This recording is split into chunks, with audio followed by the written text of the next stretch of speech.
President of Medical Affairs at Hello Heart, joins us in studio to explain. We're so glad that you're with us this morning. Thank you so much, Reynolds. Why is it that our bodies do react when you have a tropical system, a storm that could be on the way? You know, that's right. We hear that all the time, or at least sometimes people say, I knew a storm was coming. I've got such a terrible headache, or your grandmother would say, my bones are aching. But there is science behind that.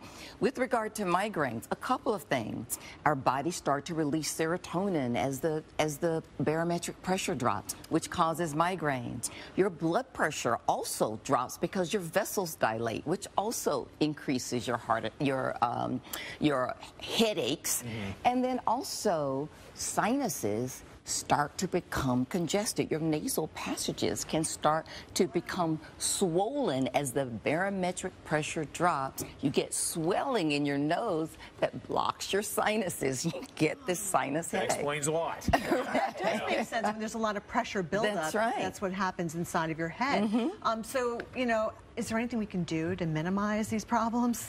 Yeah, so let's talk about what we can do with a lot of this, because we can't really anticipate the weather. We can't control the weather. So if you know it's coming, especially if you have an infection already, if you've got a sinus infection, you want to make certain that you're taking your antibiotics. And you can also use warm compresses over your head. We certainly can't change the weather, but you can impact what happens to you. If you are prone to sinuses, changes in pressure can actually cause an infection. Why?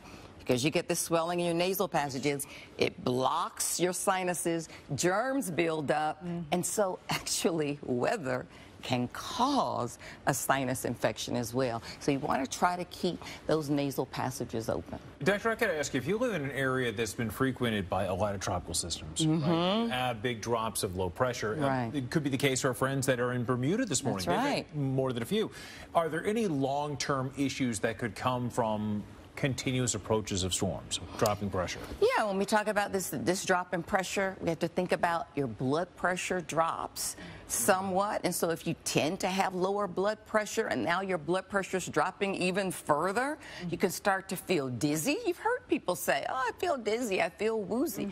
Blood pressure is dropping. Make certain you're hydrating yourself as well as these storm systems come, because there really is truth to what our grandmother used to say, including those joints. We have 350 joints in our body. Wow. And most of them are cushioned by something called bursa, these fluid-filled sacs.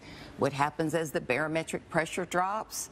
Those sacs start to swell, and what is cushioned for our joints now starts to put pressure on those joints, and we start to feel aches and pains in our joints, especially the knees, the hips, and the hands. It's fascinating. Going back to forecast mode, how early before a storm do people experience these kinds of things? And you know, some people are much more sensitive. So if you are prone to sinus infections or sinus headaches, you might be better than the meteorologist. You can predict it days ahead of time. You start to feel the pressure building up in your head. If you are prone to migraines, you may start to suffer from these migraines. You start to have these prodromes, early migraines, and you're taking more medication to head them off. So there are many people, when they say they can predict the weather, they probably can. Wow, Dr. Morgan, you were fascinating. Hopefully we can have you back. Great. Thank you again so much for your contribution this morning. Dr. Morgan, the Executive Director of Health at Piedmont Healthcare. We really appreciate your time this morning. Thank you. Thank you so much for joining us.